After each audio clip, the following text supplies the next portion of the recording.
بسم اللہ الرحمن الرحیم۔ السلام علیکم۔ حضرت سلمہ بن عمرو بن اکوع رضی اللہ تعالی عنہ قبیلہ اسلم سے تعلق رکھتے تھے۔ یہ ان خوش قسمت صحابہ میں سے تھے جنہوں نے بیعت رضوان میں بھی حصہ لیا تھا۔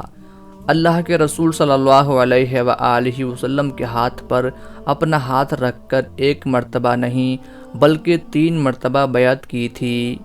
اللہ کے رسول کی اپنے صحابہ کرام کے ساتھ کیسی اور کتنی محبت تھی، آئیے دیکھتے ہیں۔ جب اللہ کے رسول صلی اللہ علیہ وآلہ وسلم نے بیعت لینی شروع کی تو یہ اولین لوگوں میں سے تھے جنہوں نے بیعت کی سعادت حاصل کی۔ جب کافی سارے لوگوں نے بیعت کر لی تو اللہ کے رسول صلی اللہ علیہ وآلہ وسلم نے ارشاد فرمایا، سلمہ تم بیعت نہیں کرو گے؟ عرض کی کہ میں تو شروع میں ہی بیعت کر چکا ہوں۔ ارشاد فرمایا کہ پھر بیعت کر لو۔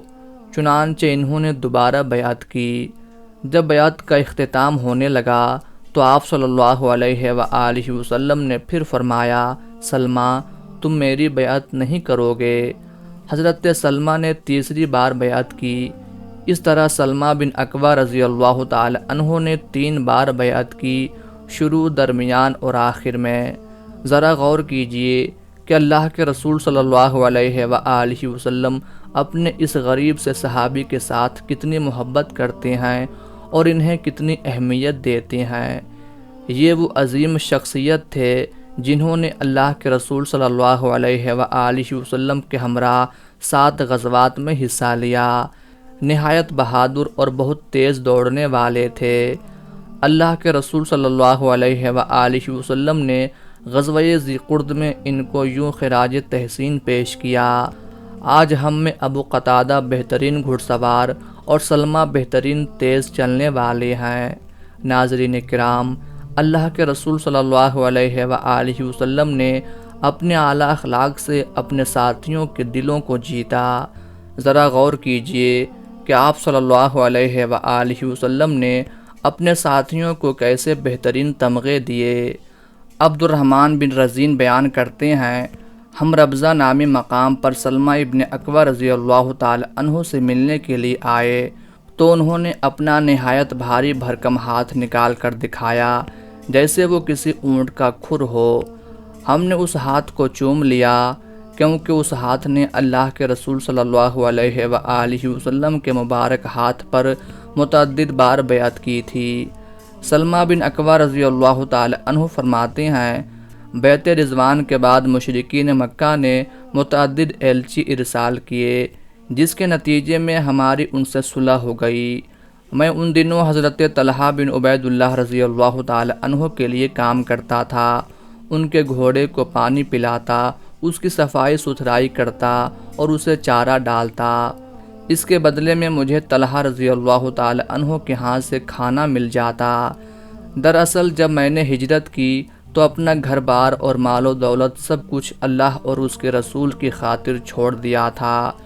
مشرکین مکہ سے صلح کے بعد دونوں فریق ایک دوسرے سے مطمئن ہو گئے۔ ہم لوگ ایک دوسرے سے ملنے جلنے لگے۔ ایک دن دوپہر کے وقت میں ایک درخت کے نیچے گیا، زمین پر گرے ہوئے کانٹے صاف کیے اور درخت کی چھاؤں میں لیٹ گیا۔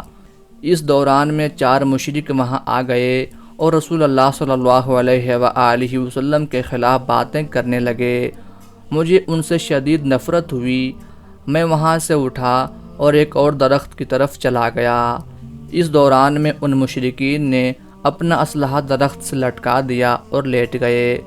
تھوڑا وقت گزرا کہ کسی شخص نے نشیب سے آواز دی کہ مہاجرین خبردار ہو جاؤ، ابن زنیم کو قتل کر دیا گیا ہے۔ میں یہ آواز سن کر اپنی تلوار کی طرف لپکا اور اسے لہراتے ہوئے ان 4 کے سروں پر جا پہنچا۔ یہ 4 مشرک لیٹے ہوئے تھے۔ میں نے ان کو للکارا اور کہا کہ خبردار کوئی شخص حرکت نہ کرے۔ اس کے ساتھ ہی میں نے بلا تاخیر ان کے اسلحہ پر قابو پا لیا اور کہا، اس ذات کی قسم جس نے محمد صلی اللہ علیہ وآلہ وسلم کو عزت بخشی ہے، اگر تم میں سے کسی نے بھی اپنی گردن اٹھائی تو میں اس کی گردن تن سے جدا کر دوں گا۔ میں نے ان چاروں کو اپنے آگے آگے چلنے کا حکم دیا اور انہیں لے کر اللہ کے رسول صلی اللہ علیہ وآلہ وسلم کی خدمت میں حاضر ہوا۔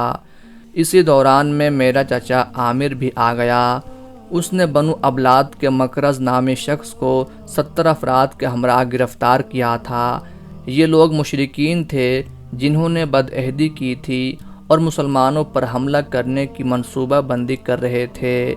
ناظرین کرام، اب ذرا دیکھیے اللہ کے رسول صلی اللہ علیہ وآلہ وسلم کا حلم اور آپ کا اعلیٰ اخلاق کہ یہ وہ 70 مجرمین تھے جنہوں نے بدعہدی کی تھی اور اسلامی لشکر پر حملے کا منصوبہ بنا رہے تھے۔